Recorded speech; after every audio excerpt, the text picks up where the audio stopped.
아모스 2장 4절부터 12절까지의 말씀을 저와 여러분이 한 절씩 교독합니다. 아모스 2장 4절입니다. 여호와께서 이와 같이 말씀하시되 유다의 서너 가지 죄로 말미암아 내가 그 벌을 돌이키지 아니하리니 이는 그들이 여호와의 율법을 멸시하며 그 율례를 지키지 아니하고 그의 조상들이 따라가던 거짓 것에 미혹되었습니다. 내가 유다에 불을 보내리니 예루살렘의 궁궐들을 사르리라.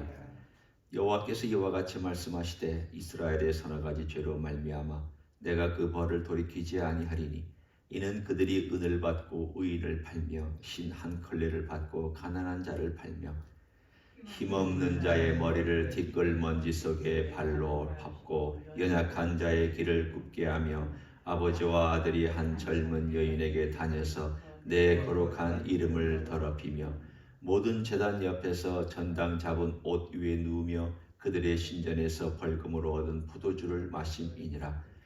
내가 아무리 사람을 그들 앞에서 멸하였나니 그 기는 백향목 높이와 같고 강하기는 상수리 나무 같으나 내가 그 위의 열매와 그 아래의 뿌리를 진멸하였느니라. 내가 너희를 애굽 땅에서 이끌어내어 40년 동안 광야에서 인도하고 아모리 사람의 땅을 너희가 차지하게 하였고 또 너희 아들 중에서 선지자를 너희 청년 중에서 나시리를 일으켰나니 이스라엘 자손들아 과연 그렇지 아니하냐. 이는 여호와의 말씀이니라. 같이 읽습니다. 그러나 너희가 나실 사람으로 포도주를 마시게 하며 또 선지자에게 명령하여 예언하지 말라 하였느니라. 아멘. 오늘 여기를 보면 하나님께서 유다와 그리고 이스라엘의 서너 가지 죄를 지적하십니다. 사실은 유다는 서너 가지라고 하기에는 좀 짧은 그런 내용을 담고 있고 이스라엘은 비교적 긴 내용을 담고 있습니다. 그렇지만 이스라엘도 역시 종류로 봐서는 네 가지입니다. 일단 이 대상이 이스라엘이니까 이스라엘이 어떤 죄를 저질렀는지에 대한 내용을 한번 봅니다. 첫 번째가 6절의 후반부에 나오는 것입니다. 은을 받고 의인을 팔고 신 한 컬레를 받고 가난한 자를 팔았다. 여러분 너무하지 않습니까? 신 한 컬레 때문에 가난한 자를 그냥 팔아버렸다는 겁니다. 지독한 자본주의도 이런 자본주의가 없었을 겁니다. 이게 옛날에는 자본주의가 아니었잖아요. 뭐 자본주의라는 게 별겁니까?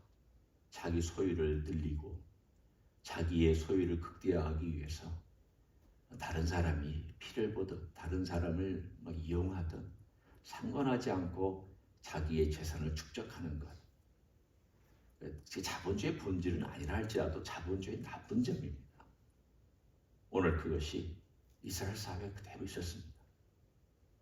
두 번째는 힘없는 자의 머리를 티끌먼지 속에 발로 밟고 연약한 자의 길을 굽게 했다.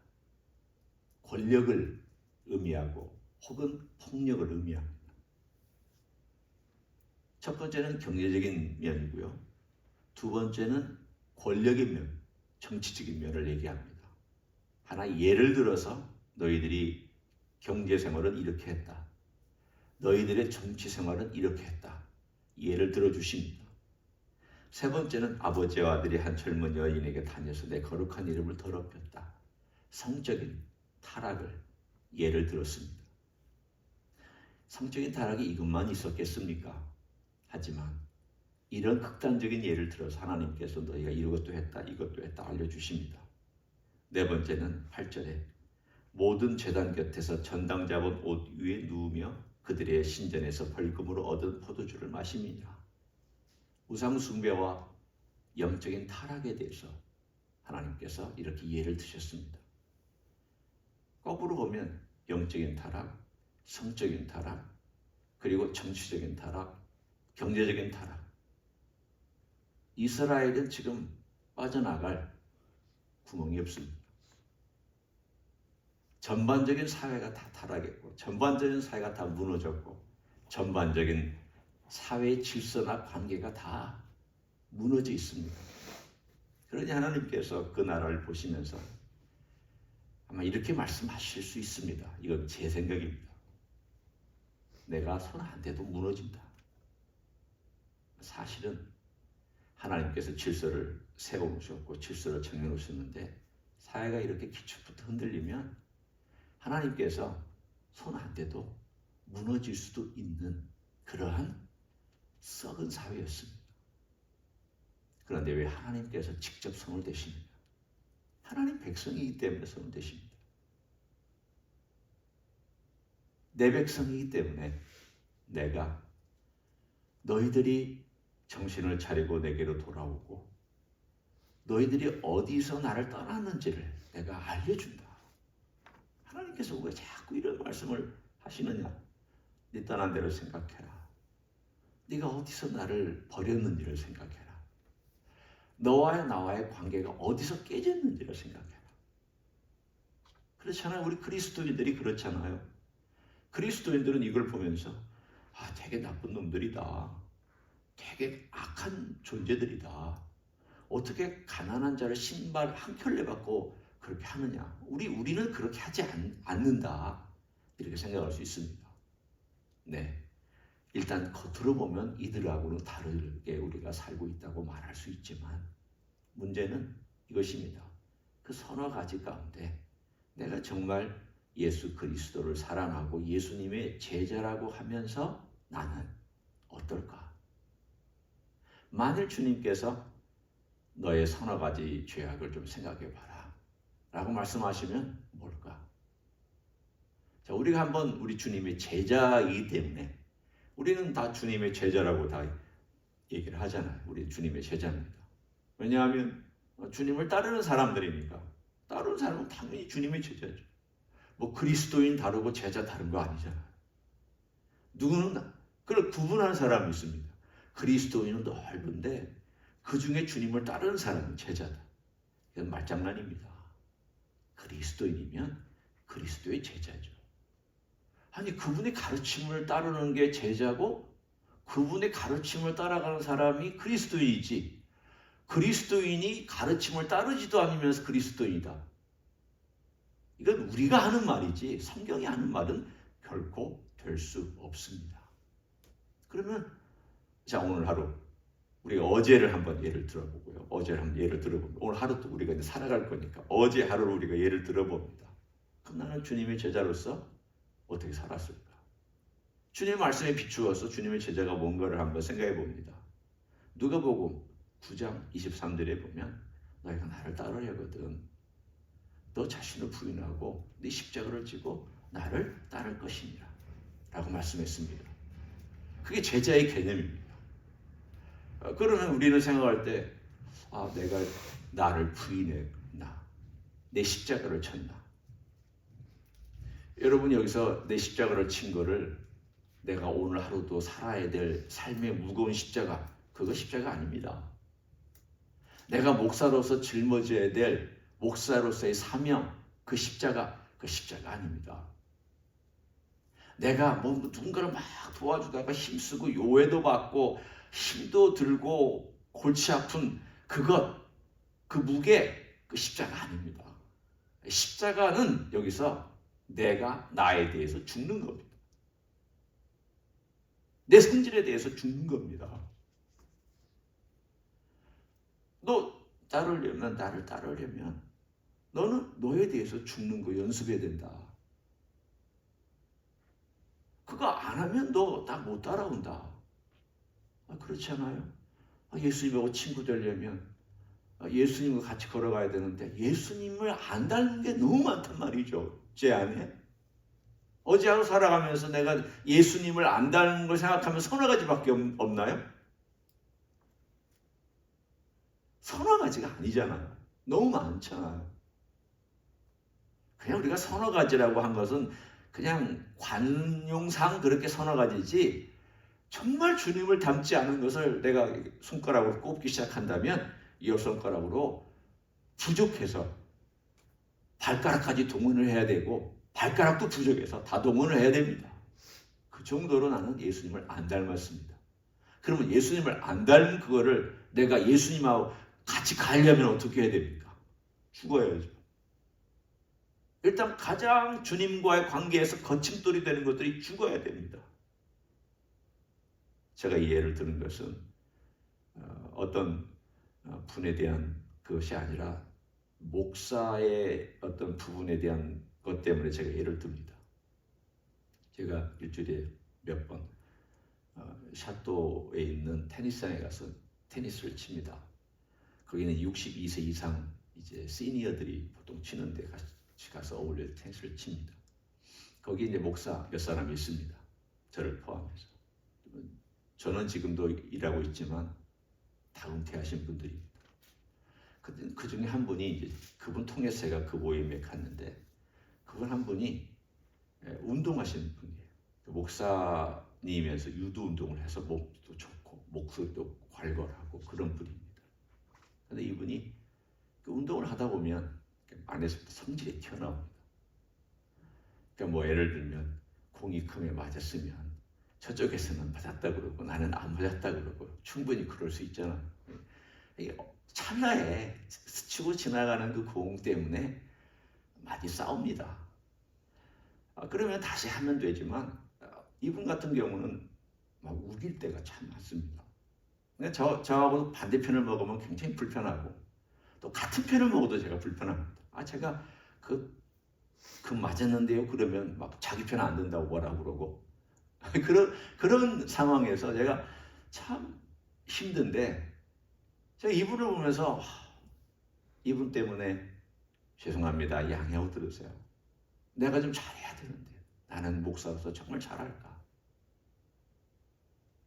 많은 사람들이 저한테 와서 그 멤버에 있는 많은 사람들이 저한테 와서 그렇습니다.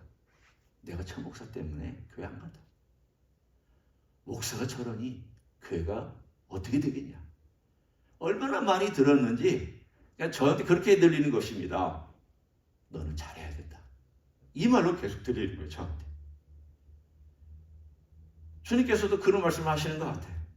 너 목사로서 너는 그리스도인을 대표할 뿐만이 아니라 너는 지금 요 사람들 앞에서도 나를 대표하고 있다. 너 잘해야 된다. 이런 메시지를 들어서 좀 스트레스를 받습니다. 사실 어떤 면에서 스트레스를 받습니다. 자, 한번 생각해 봅니다. 자, 내가 세상 보는 사람들이나 믿는 사람들 앞에서 내 성질이 죽지 못했다. 괄괄한 내 성질이 죽지 못했다. 예수님 따라가려면 그 죽어야 됩니다. 그게 서너 가지 죄에 들어가는 것이다. 내가 예수님 따라가고 섬긴다고 하면서 그게 안 죽으면 적어도 나 그것 때문에 괴로워하고 그것 때문에 힘들어하고 그것 때문에 주님 앞에 와서 울고 그것 때문에 애통하는 그 죽는 것들이 그래서 사도 바울도 매일 죽노라. 사도 바울이라고 그런 점이 없었겠습니까? 그런 부분이 없었겠습니까? 그런 교만이 없었겠습니까? 우리 주님을 따르려면 나 자신을 부인하고 내 십자가, 내가 죽어야 되는 십자가 너 짊어지고 너 죽어라. 너 승질에 대해서 죽어라. 너 교만에 대해서 죽어라. 네 가지고 있는 잘못된 습관에 대해서 죽어라. 그리고 나를 따라와라. 따라오는 건 뭘까요? 요한복음의 표현에 의하면 너희가 내 말에 거하면 네 제자가 된다라는 말씀입니다. 너희가 내 말에 거하면 나는 이미 너에게 내 말을 줬다. 그리고 너도 내 안에 거해야 되는데 네가 내 안에 거하려면 내 말에 네가 거해야 된다. 내 말이 너한테 거하면 그게 제자다. 이게 똑같은 거예요. 내 말이 너한테 거하거나 혹은 우리가 그 말씀 안에 거하거나 그게 제자의 삶입니다. 요한복음의 표현입니다. 그러니까 누가복음의 표현은 자기를 부인하고 자기 십자가를 지고 예수님을 또 따르는 것이고요. 요한복음의 표현은 예수님의 말씀 안에 거하는 게 제자입니다. 그게 제자예요. 물론 요한복음에 보면은 또 다른 표현들이 나오기도 해요. 너희가 내 제자가 되려면 서로 사랑해야 된다. 그럼 세상 사람들이 내 제자인 줄 알 것이다. 서로 사랑하는 거죠. 그러니까 일단은 그렇지만 서로 사랑하는 것은 주님의 말씀 안에 이미 들어있으니까 말씀 안에 거한다는 게 뭘고 내가 말씀 안에 있다는 게 뭔가 주의 말씀을 내가 그대로 따라가는, 그러니까 부정적인 측면에 우리가 해야 될 것이 있고 긍정적인 측면에 해야 될 것이 있습니다. 부정적인 측면에 해야 될 것은 나를 부인하고 십자가에서 내가 죽는 거고요. 긍정적인 측면은 주를 따르는 건데 그것이 요한복음의 표현에 의하면 주의 말씀을 적극적으로 따라가는 거고 그 안에 머무는 것입니다. 이게 제자입니다. 제자는 그냥 술렁술렁 사는 게 제자가 아닙니다. 세상도 좋고 나도 좋고 예수님도 좋고 하나님도 좋고 먹는 것도 좋고 즐기는 것도 좋고 하고 싶은 것도 좋고 다 좋은 게 그 제자 아닙니다. 제자는 절대 그렇게 살 수 없습니다. 주님 때문에 내가 포기해야 될 것도 있고요. 또 주님께서 우리에게 너 포기해라 라고 말씀하신 것도 있습니다. 그거에 비추어서 오늘 아모스서 2장을 우리가 한번 곰곰이 생각해 봅니다.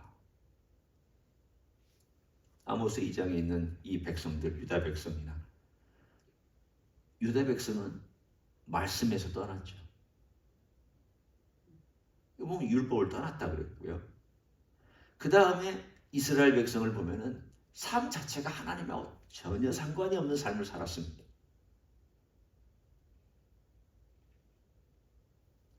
그러면 이런 두 가지가 지금 유다와 이스라엘 백성의 문제였다면 우리도 그것에 비추어서 비슷하게 볼 수 있습니다. 하나는 너는 내 말씀에 대해서 어떻게 너 대우하느냐, 너 이대로 사느냐, 살려고 하느냐, 못 살 때는 어떻게 하느냐. 이게 지금 첫 번째 우리가 정말 그리스도인으로서의 제자인가 하는 부분이고요. 아까 제가 말씀드린 내용과 비슷하게 갑니다. 또 하나, 네 삶에 대한 얘기다. 너의 기질, 너의 성품, 내 가지고 있는 것들이 나와 관련이 있느냐. 예수님과 관련이 있으려면 우리가 죽어야 되고 주님과 함께 살아야 되죠. 사도 바울의 언어를 표현하면 너는 내하고 죽고 나와 같이 사는 것을 매일매일 삶 가운데서 그렇게 살아야 된다. 네, 저는 이것이 한 번에 끝나는 것이 아니라 매일매일 매순간 이루어지는 사건이 되는 것으로 믿고 살아야 되는 줄 압니다. 그렇게 사십시오. 저도 그렇게 살려고 애를 씁니다. 잘 안 됩니다.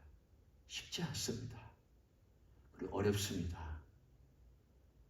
내 가지고 있는 본성대로는 참 어렵습니다. 그러나 우리 주님 앞에서 주님 제가 정말 못하지만 정말 잘 못하지만 주님 앞에서 어떻게 해야 됩니까? 저는 주님하고 자꾸 관련 없는 쪽으로 살려고 하는데 이스라엘 백성이 그걸 노골적으로 살았잖아요. 하나님하고 관련 없는. 제가 어떻게 주님하고 관련이 있는 쪽으로 살 수 있습니까? 그러면 제 성질이 죽어야 되는데 어떻게 죽습니까? 십자가에서 제가 죽고 우리 주님과 함께 죽고 주님이 부활하신 그 부활과 함께 제가 살아서 그 부활의 권능이 제 안에서 역사하도록 주님 도와주십시오. 이게 나를 부인하고 십자가를 지는 것이고요. 주님을 따르는 건 그 말씀이 내 안에 들어와서 그 말씀 안에서 내가 그 말씀과 함께 늘 친근하게 걸어가는 그런 삶인 줄 믿습니다. 오늘 하루도 우리 주님을 그렇게 따라가는 제자가 되시기를 예수님의 이름으로 간절히 축원합니다. 기도하겠습니다. 하나님 고맙습니다. 우리가 제자가 된다는 것이 그냥 내가 예수 믿는다라고 말하면 되는 것도 아니고 나는 장로다, 나는 목사다, 나는 선교사다, 나는 뭐 이런 사람이다라고 말해서도 되는 것도 아닌 것을 우리는 분명히 압니다. 오히려 예수 믿는 목사가 힘이 들고 예수 믿는 장로가 더 힘이 드는 줄 압니다. 주님, 제대로 예수님을 믿게 도와주시고 제대로 예수님의 제자가 될 수 있도록 붙잡아 주시기를 원합니다. 오늘도 우리 자신을 부인하고 우리가 정말 주님 앞에서 죽어야 될 십자가 짊어지고 우리 주님을 따를 수 있는 자가 되게 해주시옵소서. 그 말씀 안에 거하는 자가 되게 해주시옵소서. 말씀이 무엇인지 그 말씀을 가지고 고민하고 생각하고 그 말씀이 생명 삼아 살아가는 우리 모두가 될 수 있도록 역사하여 주시옵소서. 이제는 우리 구주 예수 그리스도의 은혜와 하나님 아버지의 극진하신 사랑과 성령 하나님 교통하심의 역사가 오늘도 주님을 제자로서 살고 주님을 따르는 제자로서 걸어가고 그렇게 오늘도 주님 앞에 살아가기를 소원하는 이 자리에 참여한 모든 종들 위해와 주의 임재 히스교회 위해와 이민교회들과 한국교회들과 선교사님들 위해 이제부터 영원히 함께 하실지어다. 아멘.